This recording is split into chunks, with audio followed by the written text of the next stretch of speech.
Alright, welcome. This video is going to be a quick overview of the unit conversion within the metric system and a brief overview of the metric system.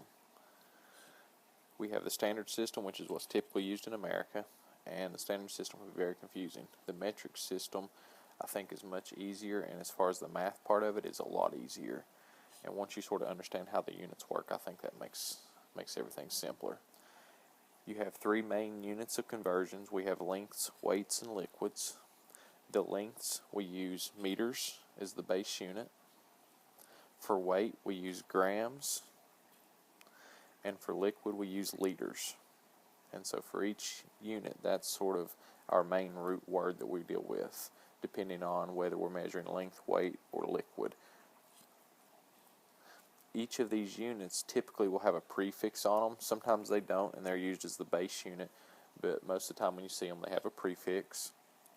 The prefixes we've got here, the acronym that we normally use for this is the kangaroos hop down mountains drinking chocolate milk. What the different prefixes are: K is for a kilo, so that's a kilometer, a kilogram, or a kiloliter, could be any of the three. H is for hecto. D is for deca, first D.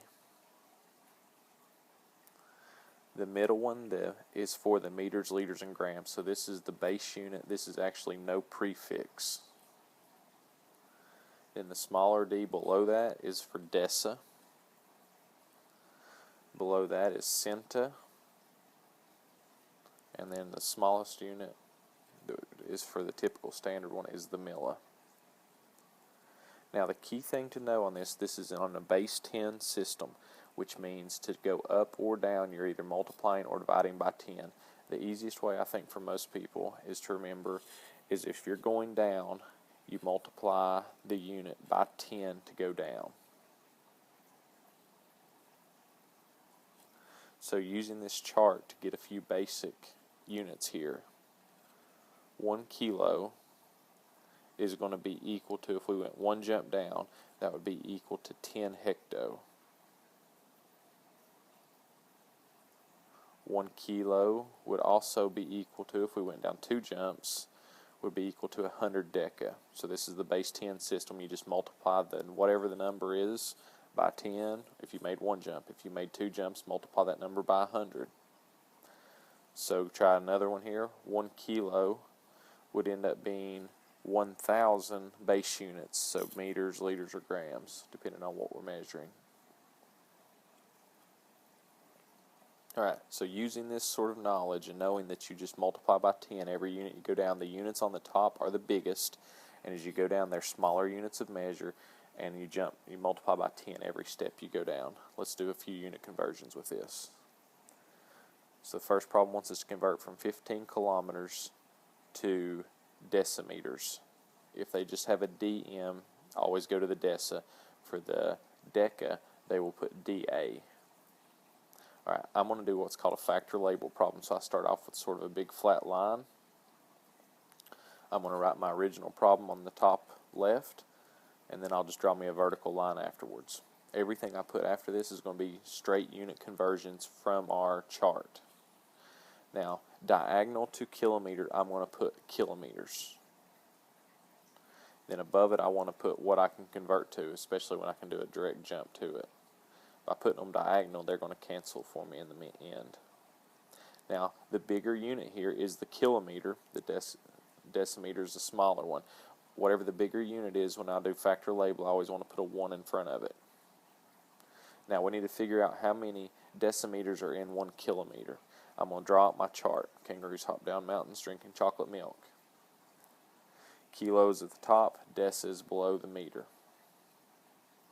Alright, counting that out, that would be 1, 2, 3, 4 jumps.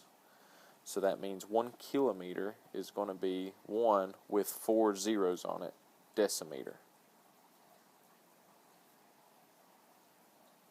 Alright, crossing out my kilometer units, then you multiply across the top and multiply across the bottom. Then we divide. If there's a fraction there, go ahead and divide it out. This one's just dividing by 1, so that ends up being 150,000 decimeters is equivalent to 15 kilometers. Alright, that'd be your final answer. Let's try another one. Converting 125 milliliters to decameters. Alright, we're going to put the 125 milliliters in the top left. See, we're at deca and milli. I just circled them over on my little chart so I didn't have to rewrite it. I know I want to put the milliliters on the bottom and put the decaliters on the top. The bigger unit is on top of my Kangaroos Hop Down Mountain, so the decaliter, I need to put the 1 in front of it. And then I made 1, 2, 3, 4 jumps again, so I'm going to put a 1 with 4 zeros on it for milliliters. So 1 decaliter is 10,000 milliliters. Alright, multiply across the top, and I get 125. Multiply across the bottom, and I get the 10,000. The milliliters unit canceled. And so now we have 125 over this 10,000. Remember, when you multiply or divide by tens, you just move, for every zero, move the decimal 1 spot to the left. So if I write out the 125, I'm going to move back 1, 2, 3, 4 spots, put in any zero placeholders that I need.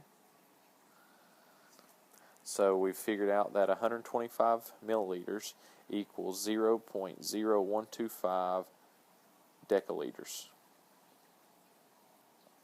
Alright, so we've dealt with meters. That first one was length.